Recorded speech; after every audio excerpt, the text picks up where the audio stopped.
What's going on, everybody? My name is LeakyTapsMan and this is another This Week in Gaming number 31, where I keep you up to date with everything going on in the world of video games. News, rumours, speculation, under one roof. And I shall start with probably the biggest news of the week, and that is that a new Zone of the Enders game has been revealed at a Konami special event in Japan. It is currently titled Enders Project. It is rumoured to be Zone of the Enders 3, finally. A lot of people have been waiting on the third game in the series. At this same special event, Konami confirmed that Zone of the Enders HD collection will be released in the fall of this year. And although I'm not the biggest Zone of the Enders fan, I know that there is an incredibly hardcore following for this game, so I'm kind of excited. And I'd at least like to try the game because I do remember enjoying it quite a lot, actually. So keep your eyes peeled. In all likelihood, you can expect an announcement at E3. That would be my guess, personally.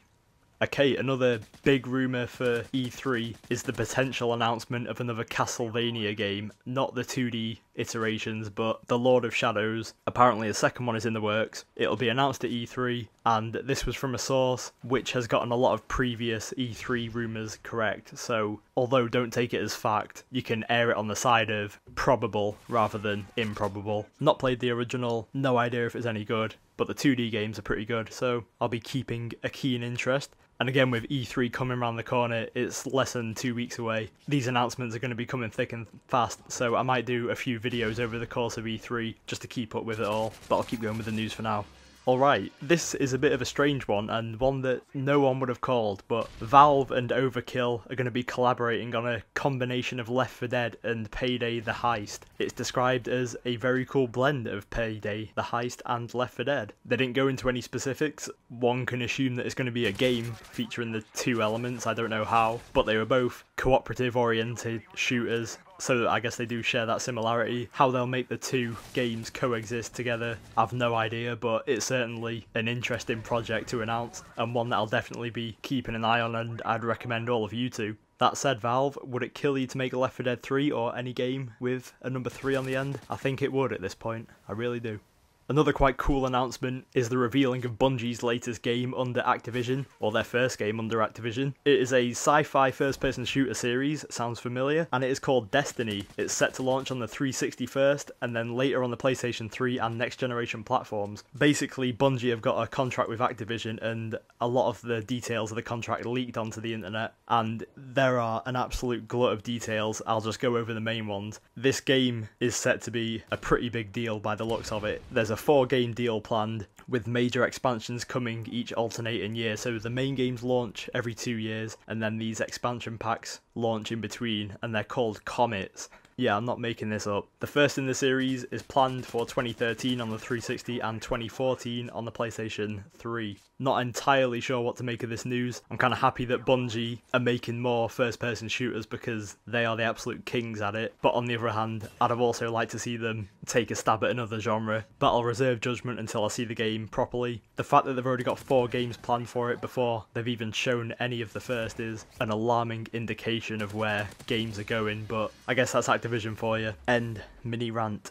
Okay, another rumoured E3 announcement is that Sony are apparently going to be teaming up with Gaikai, which is a cloud gaming service with a view to making their own cloud gaming service. For those of you that are unaware of what cloud gaming is, it is essentially streaming a service over the internet in real time, so you can play a game without actually downloading a game. You're essentially playing it at home but playing it somewhere else. That's a very, very poor explanation of cloud gaming, but it's the core concept. And cloud gaming as an entity has a lot of potential. I'm not sure the industry is ready just yet because broadband speeds haven't gotten to that point where I think it can be standardised, but the technology is definitely interesting and one for the future, if not for now. Alright, a new Final Fantasy game has been rumoured and more or less confirmed by Square Enix. It is called Valiant Saga Final Fantasy. It's set in the universe of Final Fantasy XII, and it's set 10 years after that game. It's going to come out on the 360 and PlayStation 3, no word on the genre. This was leaked by the fact that an image got out from Square Enix, or it is apparently from them, and then this seems to be confirmed by a Twitter account that they've set up,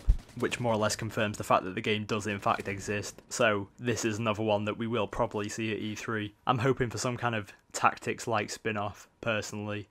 And alright, I'll finish with some quick news, just a few blasts to keep you happy. The XCOM first-person shooter has been delayed. It's now scheduled between April 1st, 2013 and March 31st, 2014, which is quite a hefty launch window. It was originally planned for March 2012, which shows you just how much that has actually been delayed. No reason was given. PlayStation All-Stars Battle Royale, which is their Super Smash Bros. Ripoff, or homage, if you will, is looking likely to come out on the PlayStation Vita at launch. A LinkedIn profile listed the game as coming for the handheld. A Dead Island Game of the Year edition's coming with both of the DLCs included. It's coming out on June 26th in the USA and July 6th in Europe. I don't know a single website or awards group that gave Dead Island Game of the Year. Everyone seems to have a Game of the Year edition, despite never winning it. And finally, 38 Studios, which are the developers for Kingdoms of Amalur Reckoning. They have laid off all their employees, which is nearly 400 people. This is due to the fact that they could not pay a $75 million loan that they had. No idea whether this means that a potential sequel is canned. I assume that EA actually own the rights to the game, so that's probably not the case. But that doesn't stop the fact that 400 people just lost their jobs, which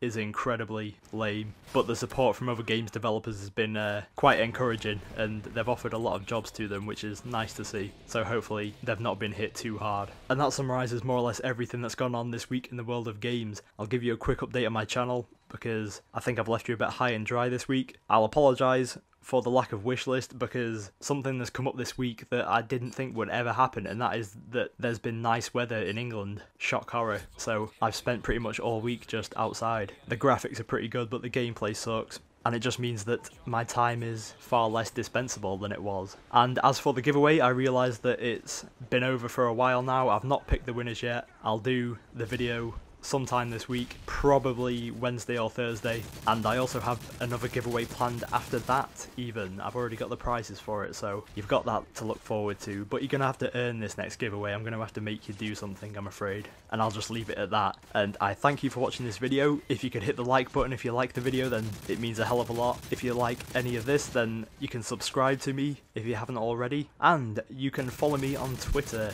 which you get access to a lot of news related to my videos that I generally don't give out anywhere else. So thanks again for watching, and goodbye.